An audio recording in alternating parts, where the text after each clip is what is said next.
Is your MyRogers app constantly crashing on your iPhone or Android device? You're not alone. These crashes often stem from software bugs, compatibility issues with your operating system, like iOS 18 or Android 14 and 15, network problems, or memory management issues. Here are some quick fixes to try. First, update the app and OS. Ensure you have the latest version of the MyRogers app from the App Store or Google Play, and that your phone's operating system, iOS 17 Plus or Android 12 Plus, is up to date.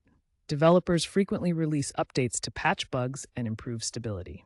Second, clear cache and data on Android by going to Settings, Apps, MyRogers, Storage, and using Clear Cache and Clear Data options. This removes temporary files and resets the app. For iOS, offload the app via Settings, General, iPhone Storage. Third, restart your device. A simple reboot can often clear temporary glitches and free up memory.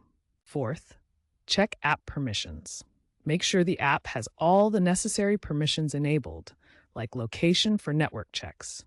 You can find these settings in your phone's settings menu under Apps or Privacy. If these steps don't work, move on to the next section for more advanced troubleshooting. Still having trouble? Here are some more in-depth solutions. First, reinstall the app by deleting it completely, then reinstalling from the App Store or Google Play for a fresh version. Second, contact Rogers support with detailed reports. Looking ahead, Rogers is improving stability with AI diagnostics that may detect issues proactively. Problems with bill viewing are now fixed, with refunds for overages. Understanding these steps helps manage future crashes.